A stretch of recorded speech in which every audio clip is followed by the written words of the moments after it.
Grow an actively managed portfolio of gold, silver, platinum, palladium, and rhodium with Auctus metals today. So the local London metal, the balance is getting less and less. And that comes to a point that you cannot really cover your short.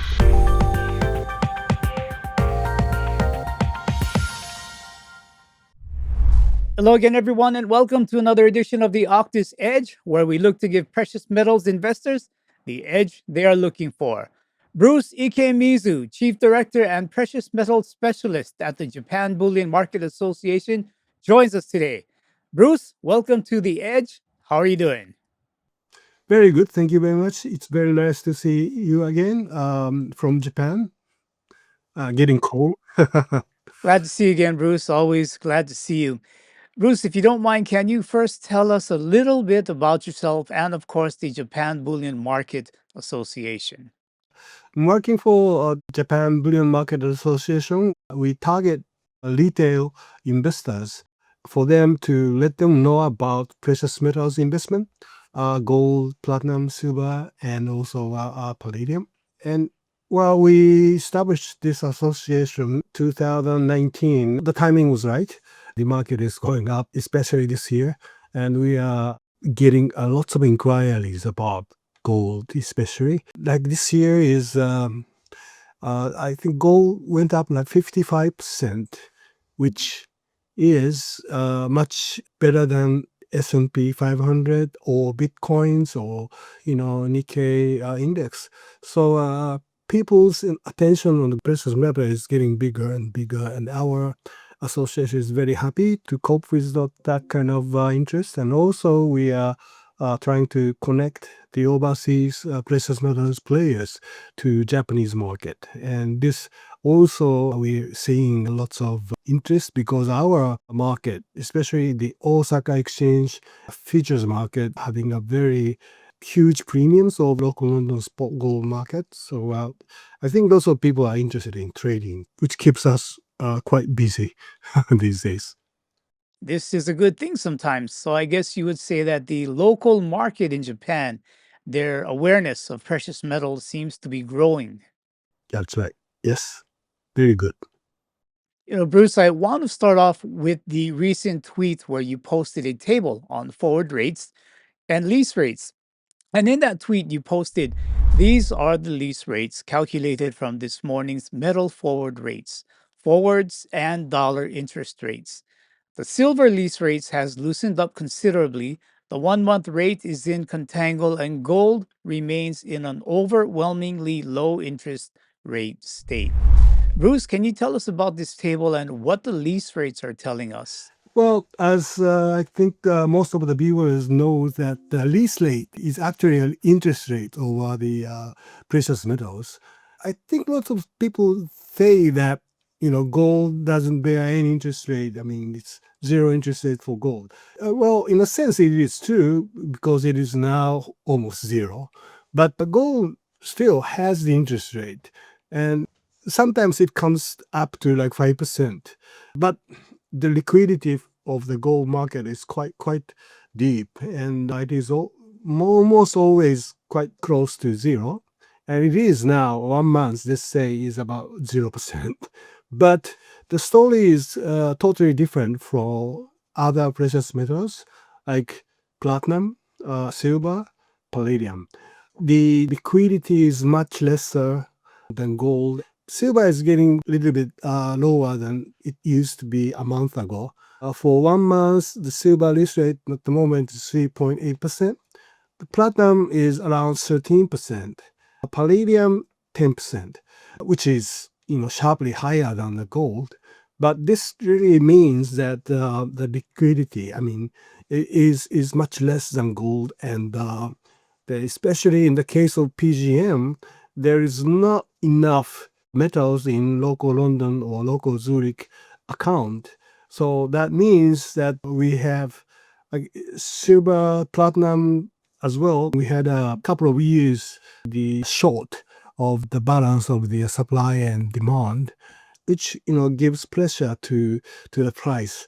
That's probably the main reason for the silver going up about $50 per ounce and platinum is being around 1600. I think the rally, of course, started with gold because of the purchase of central banks and also the private investors. But silver, platinum, in case of silver, platinum is more like supply and demand rally. So it is a bit different. When you see the lease rates, the picture is pretty clear. Yeah, Bruce, I've known you for a couple years now and you've got great connections. And what can you tell us about the supply and demand of some of these metals? I guess particularly silver and platinum, because would you say that these lease rates are tied into the supply of physical metal available? Well, yeah, I mean, those lease rates only apply to the metals in local London, local Zurich metal account. If I have the gold in Tokyo, you don't get anything. You cannot manage, you cannot get interest, or you cannot earn interest, or you cannot borrow the metals. I mean, you can by one basis, but there's not such a market like local London, local Zurich. You can like borrow or lend tomorrow next, spot next, or spot to 1 month, spot to 1 year in local London, local Zurich, just like a currency, right? And this situation right now tells us, especially like silver, there were good move of physical metals. Earlier this year, CME went so much premium over local London, and then lots of traders they bought local London silver and sold CME, and they shipped silver to CME warehouse in New York.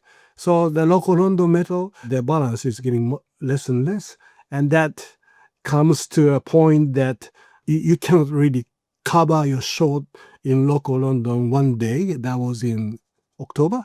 And tomorrow next rates went up like 200% one day lease rate. So that means nobody got silver in local London at that day. So that is very extreme happenings, but that made silver lease rate for 1 month up to like 30%, which has never happened in the past. At least in the past 40 years, I know, had never happened that kind of squeeze. Platinum, basically, the liquidity was very small metal, like let's say gold has like 3,700 production per year, platinum only 170 tons. And then silver is 28,000 tons, which says like platinum palladium is very much smaller market. And also it is usually used by industry or customers. So they tend to be short on the liquidity. In silver's case, yes, we had CME's huge buying on the back of Trump's tariff. And then platinum's case, from April, May, Chinese import of platinum went up so much. They imported platinum because I hear that lots of people, lots of investors or jewelry makers were trying to switch from gold to platinum because gold went up so much and platinum is still very cheap. So that's one of the reasons. Until the end of September, China imported about 70 tons of platinum. As I said, like 170 tons is a yearly production of global production. And out of 170 tons, they imported 70 tons up until September. And then probably, October, November, December, their total volume could be like 100 tons. So 170 tons production and 100 tons were bought by Chinese. And yeah, of course, the lease rates will go up and price will go up. I think it's very important to see these forward rates, how deep discount could future go. And also from forward rates, you can calculate the lease rates. So which shows you about the liquidity, how the market supply and demand is going. Gold is no problem. I mean, people got gold, so it's always 0%. But silver, platinum, palladium, people need the metal. Well, we can say gold is just for investors, investment. The industry doesn't really need that much gold. Only 5 to 7% of whole demand. is industrial use for the gold. But platinum, I would say 70%, and silver 50% is really kind of, industrial use. So they are the same precious metals category, but I think gold and other precious metals are totally different animal. Bruce, you said a couple of interesting things here where industry demand uses a lot of silver, platinum, and palladium, and the other being the higher lease rates that we recently saw. Do you think that these higher lease rates could indeed be more common, considering industry is really going to use vast amounts of silver and platinum to the tech industries, transportation, and energy industries? Well, yeah, I think though, especially PGM, as I said, the liquidity is not really enough. So I think PGM's case would stay above 10% lease rates for a good time. And well, silver is rather a little bit different because it's dislocation of the stock. The lots of silver went from London to New York, and now it is coming back from New York to London. So that's why the lease rates, it went up to like 30% 1 month, but now is around 3-4%. I think there is enough stocks now back in London, but still, if you look at LBMA's local London inventories chart, the gold is very steady. I mean, not really changed here, but silver is coming back down like this past couple of years. The level of the inventory is coming lower and lower. If you look at the Silver Institute silver survey, then it will tell you like 6 years continuous shortage of supply and demand in silver.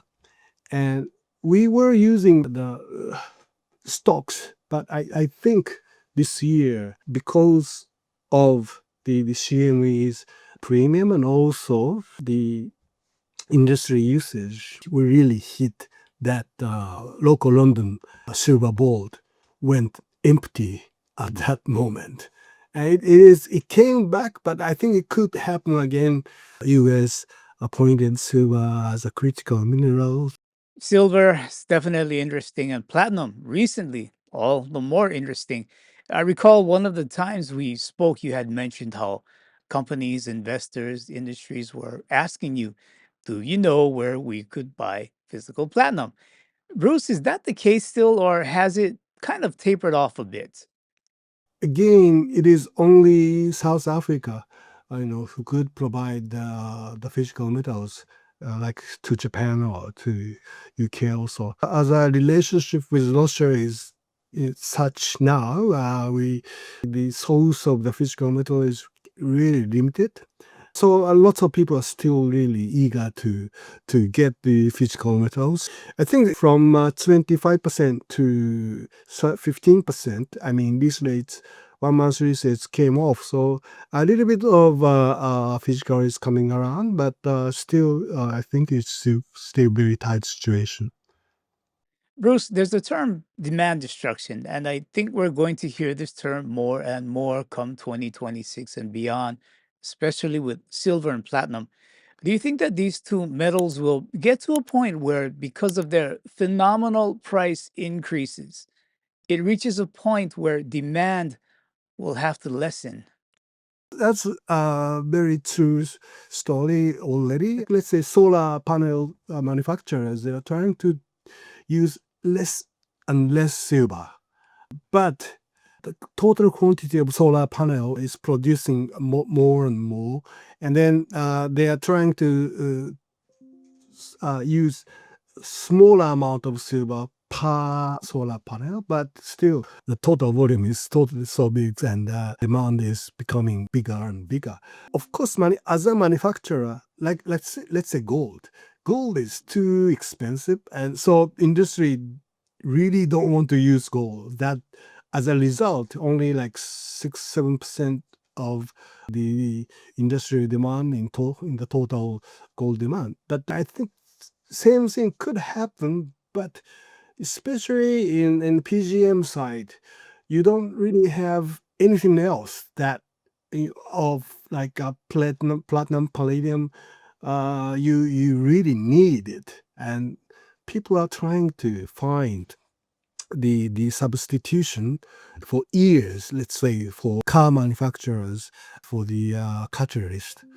And we have from like 30 years ago, from time to time, hear the news of new catalyst, which doesn't use PGMs, but it they never became a real thing. It's just the news, and so we don't trust it anymore. But one thing that could change, the situation is EV, electric vehicle. They don't need anything, any catalyst. So if the whole car industry went to this EV, then I think PGMs could go down sharply. But and we were afraid of it like 5 years ago, but it never happened. And now the car industry is rather shifting to like a hybrid cars than EV. So I think in 10, 20 years, maybe all car will be EV, but we still have time. I think there are still people who really need to use PGMs, and especially in Platinum's case, like for new applications for the new energy. Still, precious metal is very expensive to use in the industry, but they need to use it. That kind of demand, they will keep using the PGMs. Yeah, that's a great point because it seems like the use cases for platinum, they're just continually growing even with EVs. Now, moving from a fully electric battery vehicle, they're shifting over into hydrogen cars. And again, here comes platinum back on the radar. In fact, the whole PGM group is on the radar of investors.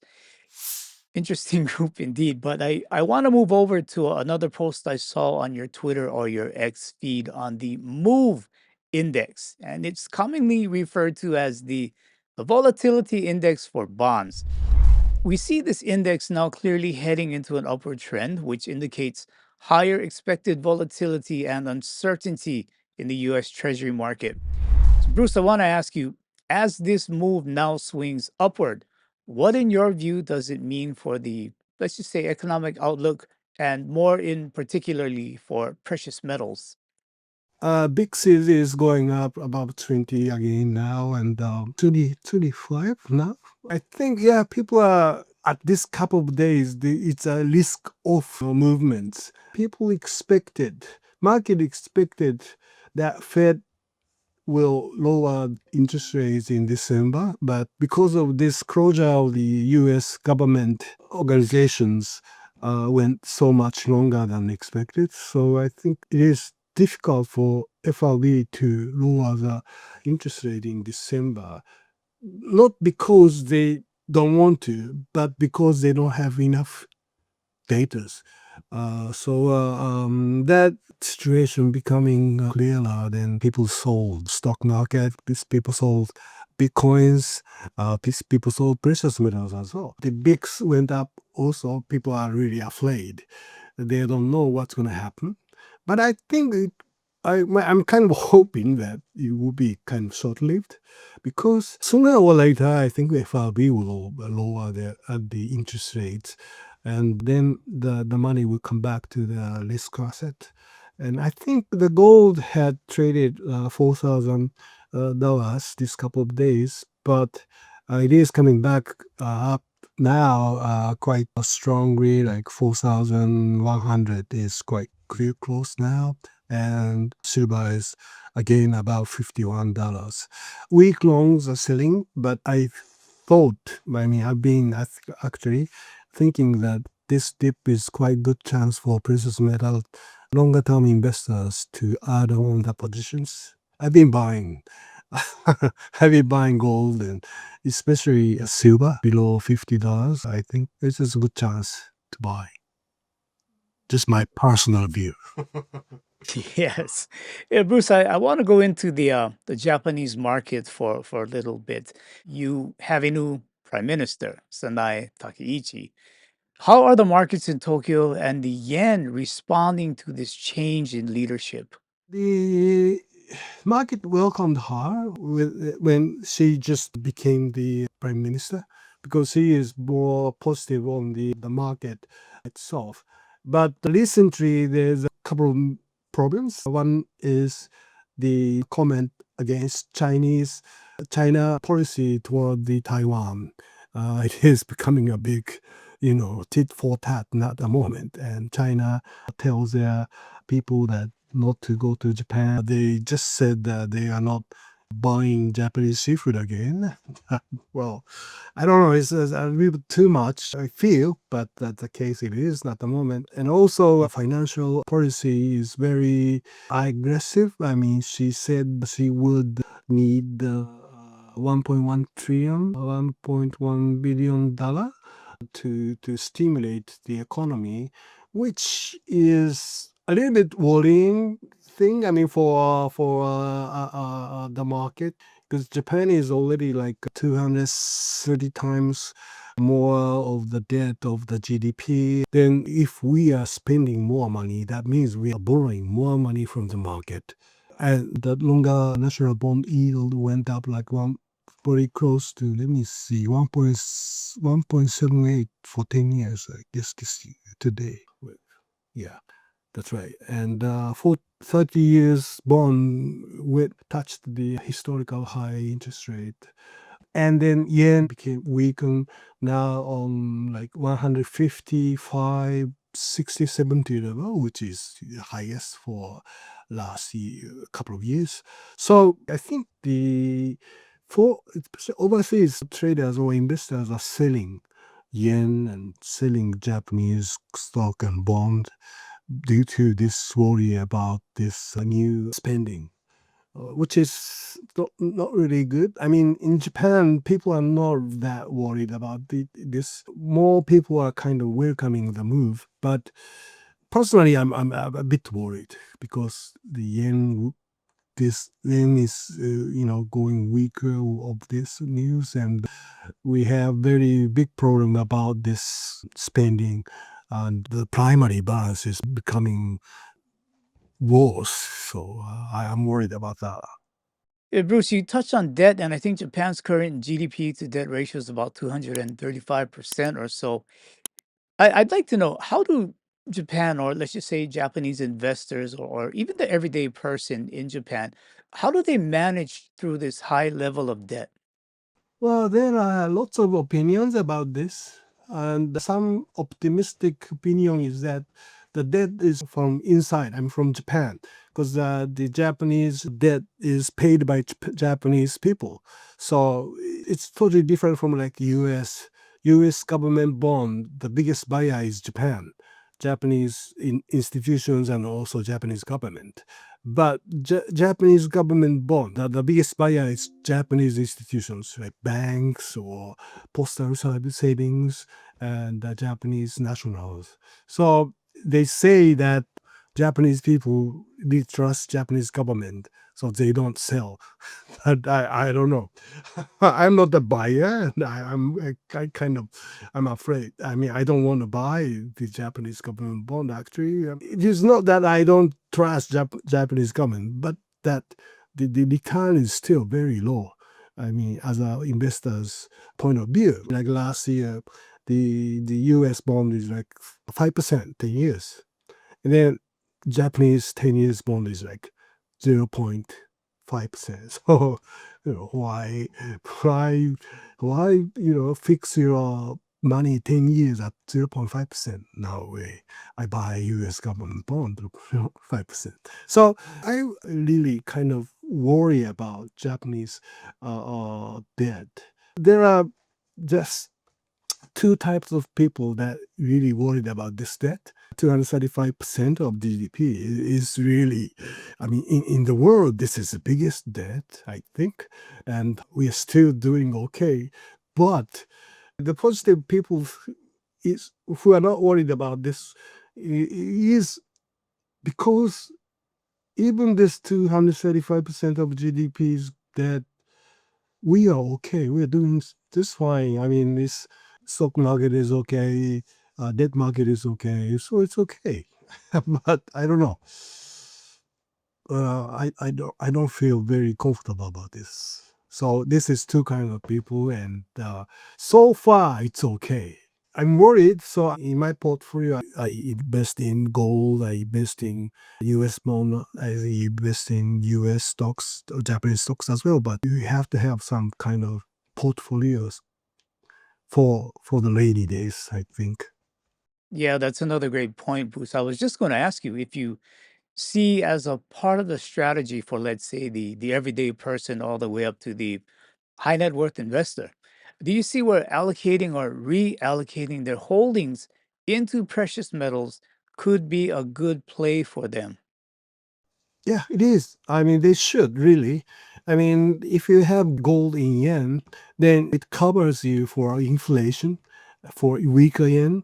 I mean, the best investment is gold in yen. That percentage of people or percentage of portfolio in gold is becoming larger and larger these days. People really noticed about the risk of doing nothing. We had like this past 30 years, which is called lost years, because Japanese market is really stay very low profile and deflation.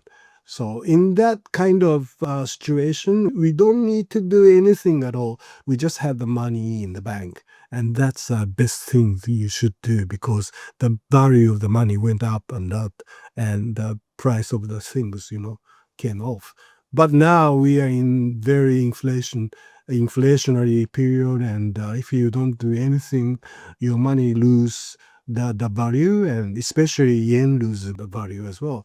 I think when I do some investors seminar before the COVID, like let's say 5 years ago, the seminar about gold, only like older people, like 60s, 70s, sometimes 80s, So those grandpa, grandma came to my seminar. But nowadays, is really a younger guy. The generation totally changed. Maybe that the older people before the COVID, went out of the market. They went out of the mall world. But nowadays, 30s, 40s, 50s, and even 20s, and especially ladies. Lots of ladies come now for gold seminar. I think they kind of felt themselves that when after the COVID, they went to travel to abroad, and then they just felt that the purchasing power of yen is such weaker compared to before the COVID. I think people now know the risk, and they're trying to do something about it. I still remember the first foreign country I went after COVID is Singapore, SBMA, APPSC. And that time, like Singapore dollar is like 100 yen. For me, it is always around 65 to 80 yen. And when I arrived at the airport, I exchanged some money for the taxi, and then I was charged 100 yen. I need 100 yen to buy one Singapore dollar. I thought I was ripped off. But no, I checked the rate, and 100 yen per Singapore dollar is quite good rate actually. So, I realized that, oh, yen went so weaker, and now it's much more weaker now. So Last question here, Bruce. We talked about moving into portfolios made up of precious metals. I'm curious though, year to date, we've seen where silver and platinum have outpaced, have even outgained gold. So I'd like to know, is perhaps reallocating a precious metals portfolio where we were heavy gold into some silver, into some platinum, would reallocating be a good strategy for these investors? yeah, I totally agree. And I am recommending to the investors to invest some money into those industrial metals as well. I mean, of course, gold will go up, I think. The most popular precious metals investment vehicle is accumulation plan. We have gold accumulation plan, platinum, silver accumulation plans as well. And I am advising the investors, if you're doing gold, like let's say 100, then let's do 150 for silver and 50 for platinum at the accumulation. This year, platinum and silver could explode. Gold doesn't explode, but gold goes steady going up. But platinum and silver sometimes really explode. So you should really have leveraged positions, like if you have silver or platinum. So I'm advising it. I tell people to invest some money into copper ETF also, because copper, just like silver, has platinum as well. But the demand, industrial demand, it's just keep going up, and the supply is not really enough to keep up with that kind of demand. So I think those metals, silver, platinum, palladium in a sense, and also copper, will be a good investment for the coming futures. All right, Bruce Ikemizu-san, I want to thank you for your time and insight. And can you let us know how we can follow you and get more of your insights? Yeah, thank you, Patrick. I am very heavy Twitter on the X. It is basically in Japanese. And also I'm updating the market information on LinkedIn. So either or both of them following me. X is Bruce, IKE Gold is my name. I think you could see it in English. I don't know. I will try to make it English as well. So please follow me. All right, Bruce, I want to thank you again. And I hope we can do this again soon. Thank you. See you in Singapore or Tokyo. Yes, absolutely. That was Bruce Ikemizu, Chief Director of the Japan Bullion Market Association, sharing his insights on the economy and precious metals. And if you want more precious metals insights and would like to know about optimizing your precious metals portfolio, visit us at www.auctusmetals.com. Please do subscribe to our YouTube channel and give this video a thumbs up.